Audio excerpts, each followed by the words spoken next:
उत्तर प्रदेश के बस्ती जिले में एक गांव है परसा जागीर गणेशपुर। देखने में तो ये किसी भी आम भारतीय गांव की तरह बिल्कुल शांत, बिल्कुल साधारण सा लगता है।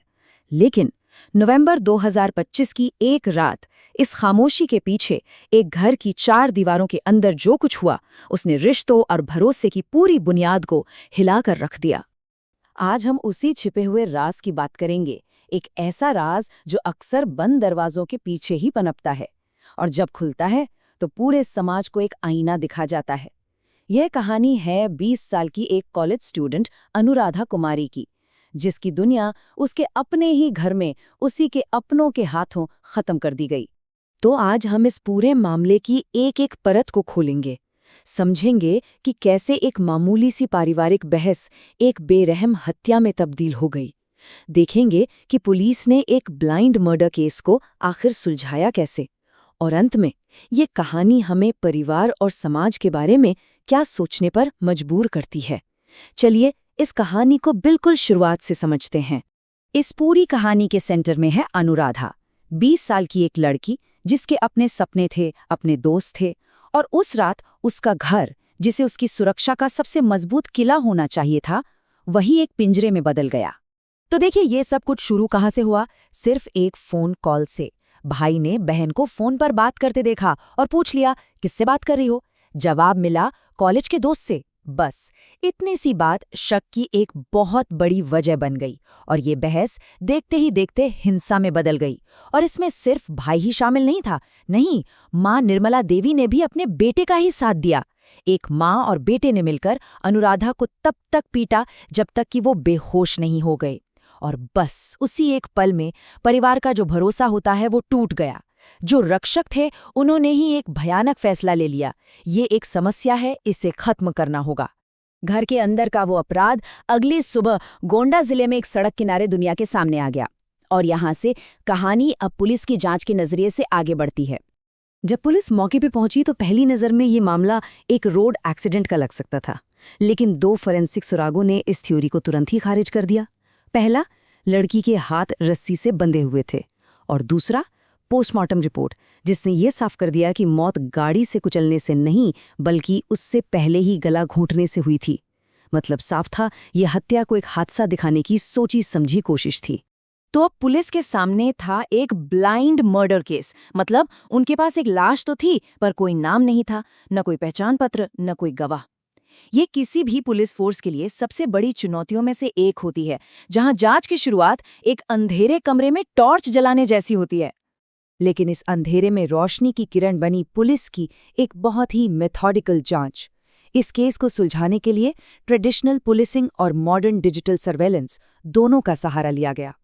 गोंडा के एसपी ने इस केस के लिए 5 स्पेशल टीमें बनाईं। अब इन टीमों ने एक साथ कई मोर्चों पर काम करना शुरू किया। एक टीम गुमशुदा लोगों के रिकॉर्ड खंगाल रही थी, तो दूसरी टीम टायर के निशानों जैसे फोरेंसिक सबूतों का एनालिसिस कर रही थी। लेकिन सबसे जरूरी काम था डिजिटल सुरागों को जोड़ना, मतलब कि सैकड़ों सीसीटीवी कैमरों की फुटेज को खंगालना।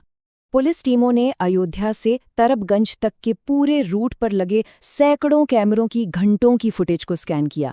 सोचिए कितना मुश्किल और थका देने वाला काम रहा होगा ये। लेकिन आखिरकार उनकी मेहनत रंग लाई। एक फुटेज में रात के अंधेरे में एक सफेद बलेनो कार दिखाई दी, जो उसी दिशा में जा रही थी जहां लाश मिली थी। हाँ, नंबर प्लेट साफ नहीं था, पर पुलिस को अब एक धागा मिल चुका था जिसे पकड़कर वो इस पूरे राज तक पहुंच सकते थे।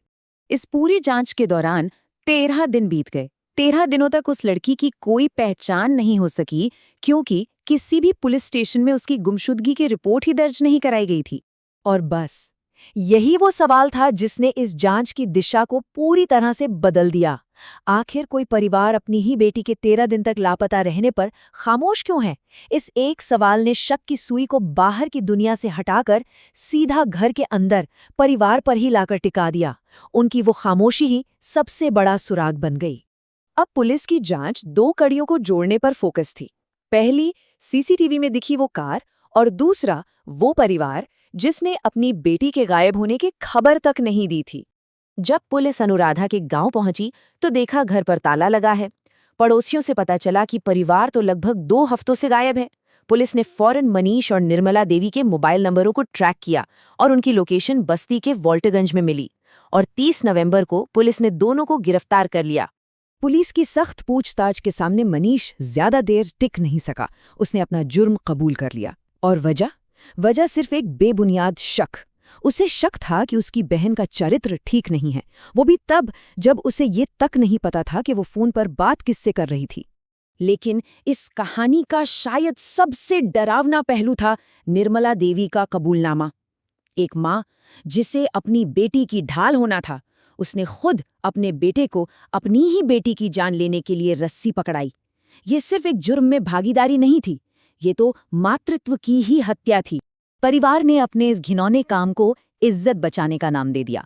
उन्होंने कहा कि अनुराधा कहना नहीं मानती थी। पर हकीकत क्या थी?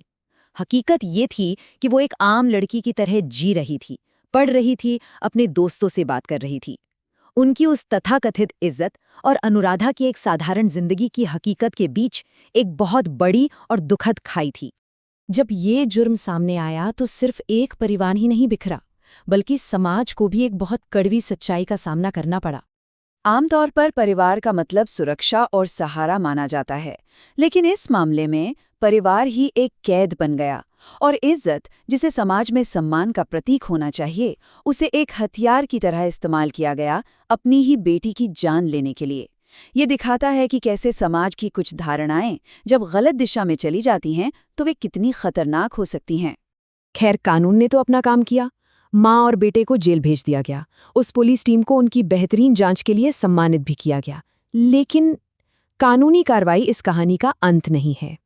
अनुराधा की कहानी अपने पीछे एक बहुत गहरा सवाल छोड़ जाती है। वो कौन सी महीन रेखा है जो जब टूटती है तो सुरक्षा और नियंत्रण में कोई फर्क नहीं रह जाता? कब देखभाल करने का दावा करने वाले लोग ही मालिक बन बैठते हैं? ये सवाल सिर्फ एक परिवार के लिए नहीं, बल्कि पूरे समाज के लिए है, और इस पर सोचना बहुत जरूरी है।